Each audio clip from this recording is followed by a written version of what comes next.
Baik, bismillahirrahmanirrahim. Assalamualaikum warahmatullahi wabarakatuh. Pertama-tama saya ucapkan terima kasih kepada dosen pengampu mata kuliah Smart City. Pada kesempatan kali ini, perkenalkan nama saya Nurfaida, NIM 220332067, reguler 2, perencanaan wilayah dan kota. Baik, pada kesempatan kali ini saya akan mempresentasikan materi mengenai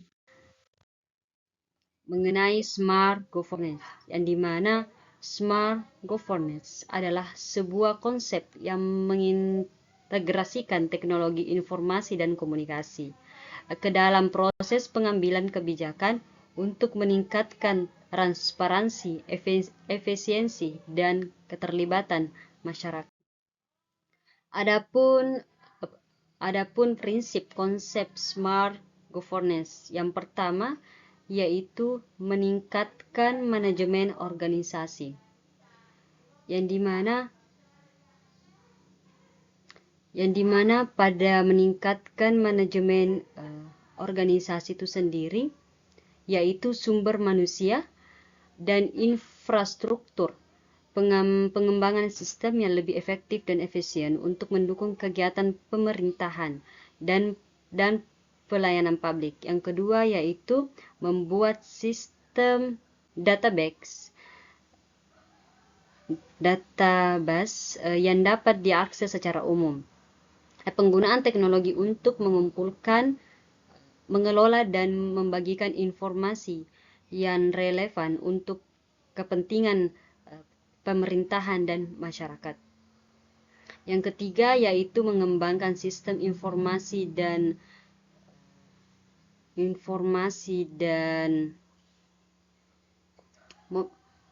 monitoring pelayanan publik, yang dimana yaitu penggunaan teknologi untuk memantau dan meningkatkan kualitas pelayanan publik.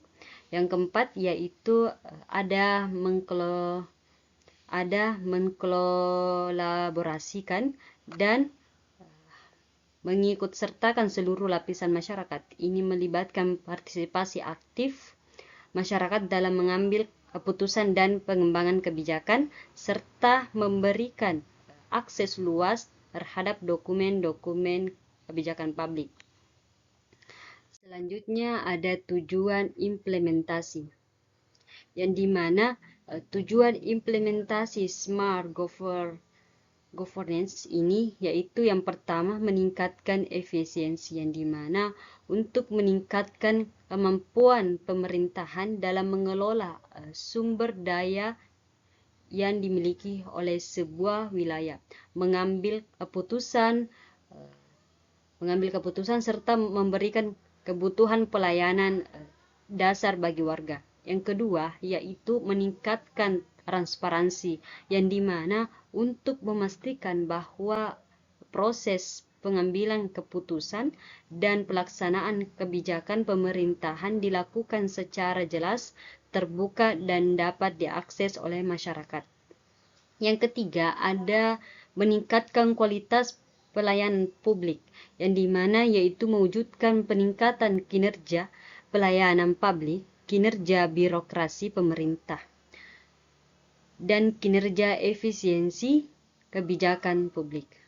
Selanjutnya ada ciri-ciri smart governance, yang dimana yang pertama yaitu keterlibatan dan sinergis masyarakat dan pemerintah dalam perencanaan, sosialisasi, dan pelaksanaan pembangunan.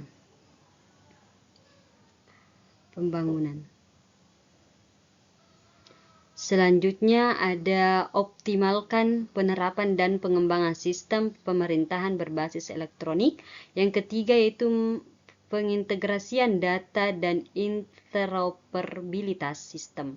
Yang keempat yaitu kebijakan yang relevan dan aktif.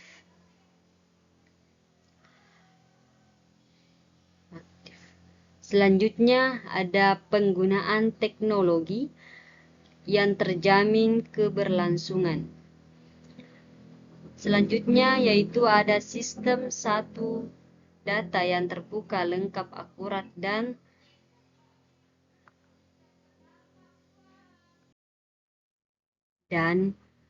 terstandarisasi, yang dimana yaitu implementasi smart governance memerlukan pengembangan sistem satu data yang terbuka, lengkap, akurat, dan terstandarisasi untuk meningkatkan kualitas analisis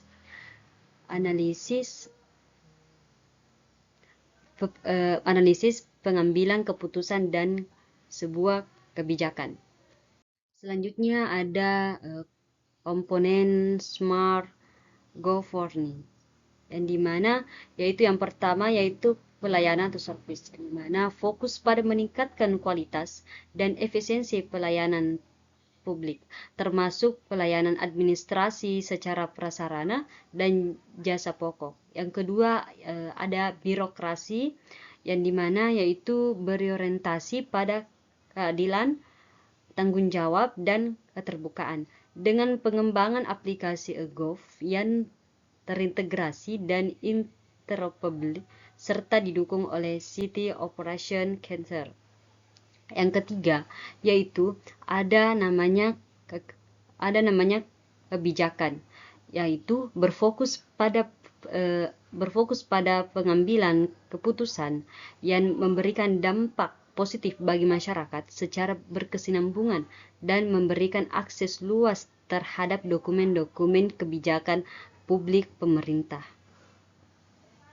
Selanjutnya ada teknologi dalam smart governance. Yang pertama, teknologi informasi dan komunikasi, yaitu digunakan untuk meningkatkan komunikasi internal dan eksternal serta untuk mengintegrasikan sistem informasi dan teknologi dan pengelolaan pemerintahan. Yang kedua ada namanya planning, yaitu sistem yang memungkinkan perencanaan yang lebih efektif dan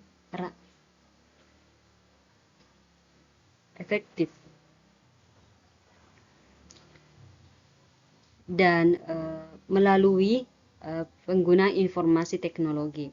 Yang ketiga yaitu sistem informasi kebijakan pemerintah, yaitu sistem yang memungkinkan akses yang lebih mudah kebijakan pemerintah dan peraturan daerah oleh masyarakat. Yang keempat yaitu sistem manajemen dokumentasi, yang dimana digunakan untuk mengelola dan mengawasi dokumen-dokumen pemerintahan, memastikan keamanan dan ketersediaan dokumen. Selanjutnya ada sistem manajemen proyek, yang dimana digunakan untuk mengelola dan mengawasi proyek-proyek pemerintahan, memastikan efisiensi dan transparansi dalam pengelolaan proyek. Selanjutnya yaitu sistem manajemen struktur, yaitu digunakan untuk mengelola dan mengawasi infrastruktur pemerintahan, memastikan efisiensi dan transparansi dalam pengelolaan infrastruktur.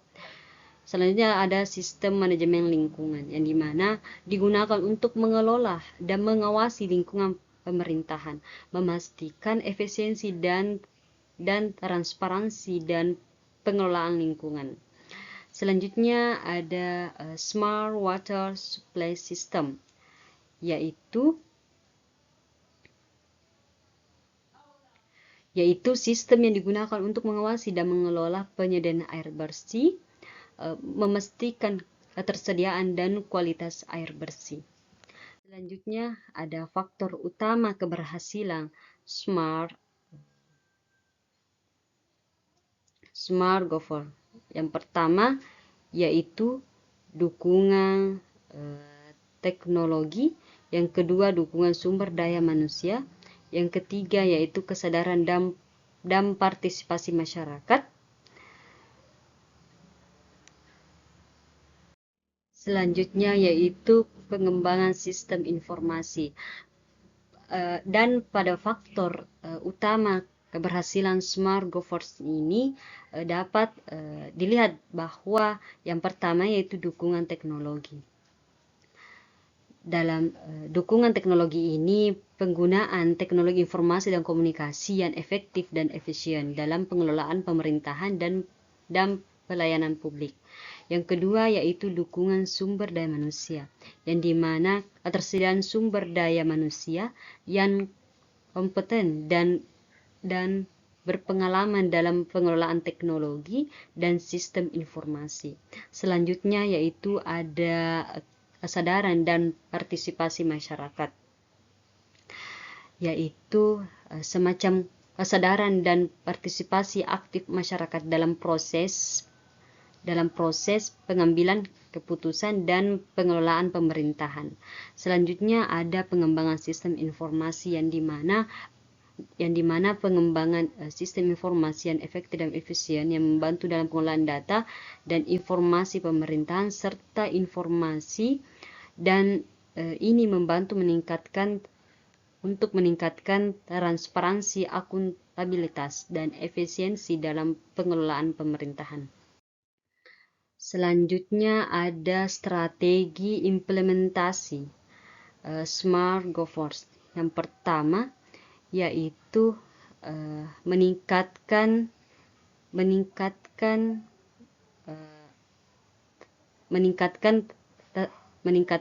transparansi kebijakan publik, yaitu meningkatkan efisiensi kebijakan publik dengan menggunakan teknologi untuk meningkatkan transparansi dan partisipasi warga dalam proses pengambilan keputusan. Selanjutnya ada meningkatkan akuntabilitas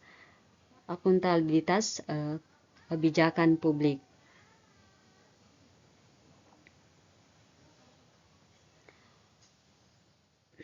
di mana itu meningkatkan efisiensi kebijakan publik dengan menggunakan teknologi untuk meningkatkan transparansi dan partisipasi warga dalam pengambilan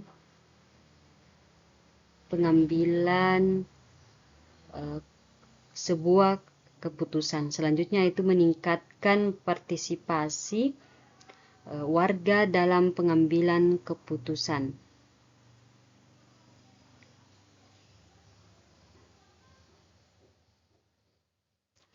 Selanjutnya ada tantangan dan hambatan. Tantangan dan hambatan implementasi Smart Governance ini. Yang pertama itu adanya keterbatasan sumber daya yang memengaruhi kemampuan penerapan Smart Governance. Yang kedua itu adanya perbedaan antara unit kerja dan norma yang berlaku yang perlu ditingkatkan dalam pelaksanaannya. Yang ketiga itu adanya kendala yang mempengaruhi penerapan governance. Yang selanjutnya itu adanya pembatasan yang memengaruhi efektivitas penerapan Smart Governance. Selanjutnya itu manfaat implementasi Smart Governance, yaitu yang pertama meningkatkan efisiensi dan efektivitas pelayanan publik dengan menggunakan teknologi informasi yang lebih modern dan efektif. Yang kedua itu meningkatkan transparansi dan akuntabilitas pemerintahan dengan memungkinkan akses informasi yang lebih luas dan lebih cepat. Selanjutnya ada meningkatkan partisipasi masyarakat dalam proses pengambilan keputusan dengan menggunakan teknologi yang memungkinkan interaksi yang lebih efektif. Selanjutnya ada meningkatkan kemampuan pemerintah dalam menghadapi perubahan dan dinamika dengan menggunakan teknologi yang lebih fleksibel dan adaptif. Adapun contoh penerapan Smart Governance. Yang pertama itu transparansi, yaitu sistem online yang memungkinkan masyarakat mengakses informasi tentang keputusan dan tindakan pemerintah secara online, sehingga meningkatkan transparansi dan akuntabilitas pemerintahan. Kedua yaitu perencanaan. Sistem online yang memungkinkan pemerintah untuk merencanakan dan mengelola proyek secara online sehingga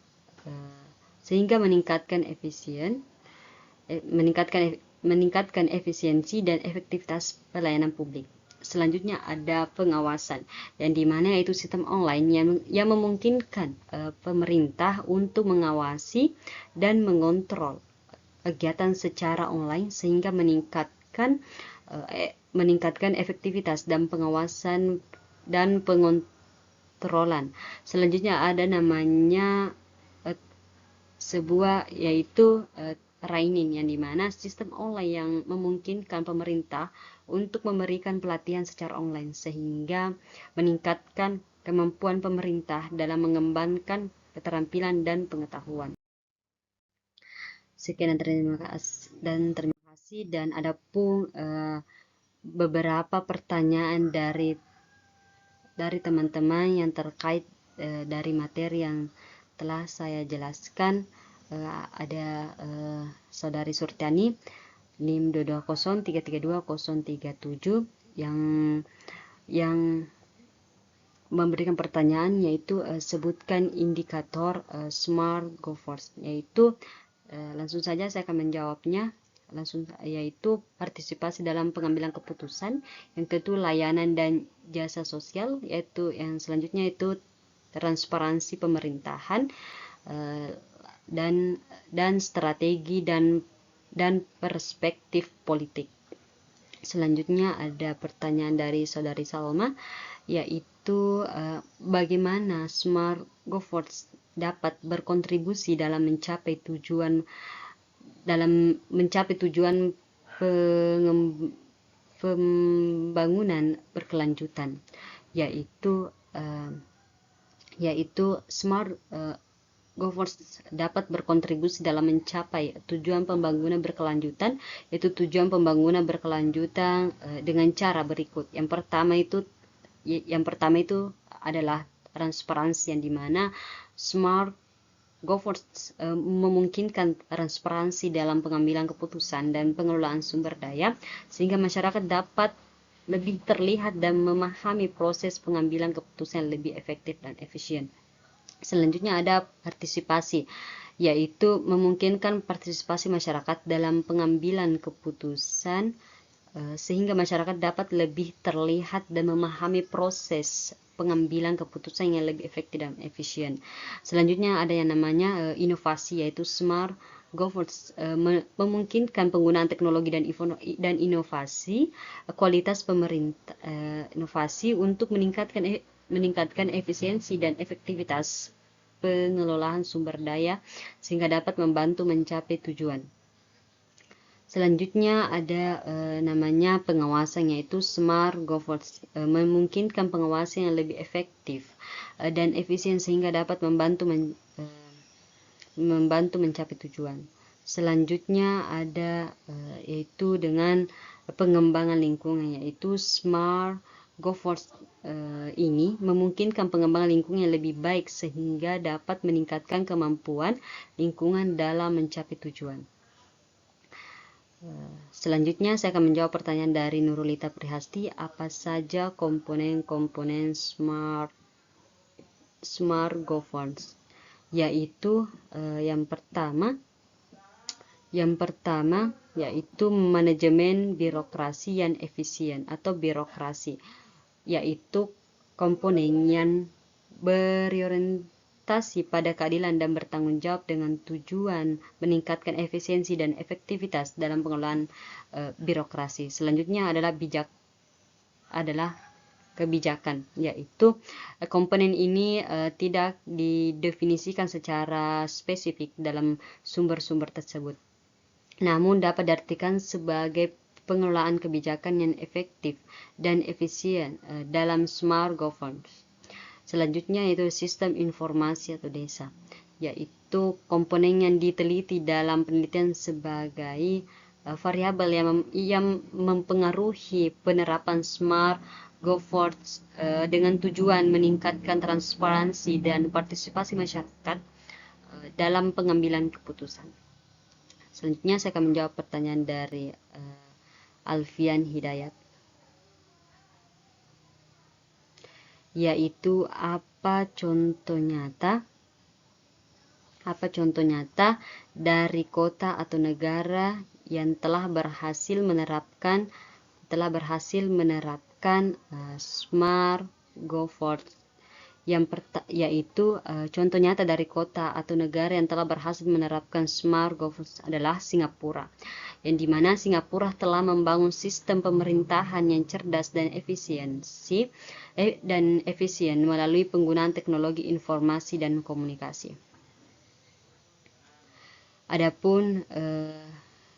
Adapun partisipasi masyarakat, berikut adalah beberapa contoh dari Singapura, yaitu government, yaitu Singapura telah mengembangkan sistem government, yaitu yang memungkinkan warga negara untuk melakukan transaksi pemerintahan secara online seperti mengajukan dokumen, membayar pajak, dan mengakses informasi pemerintahan.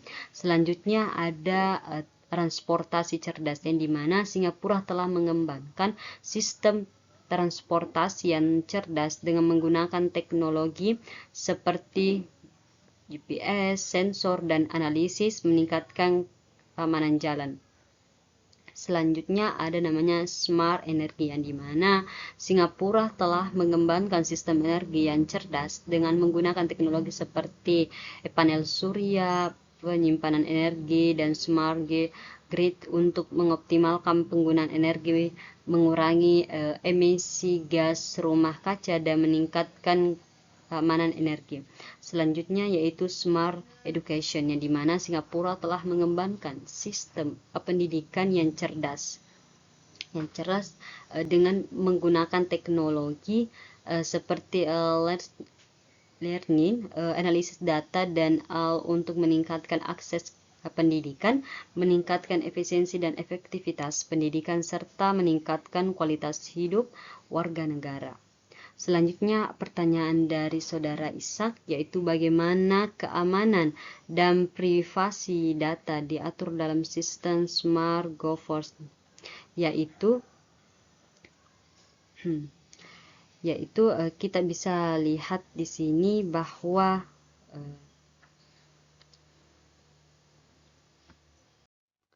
langsung saja, jadi keamanan dan privasi data diatur dalam sistem Smart Governance ini melalui penggunaan teknologi informasi, yang aman dan terjamin.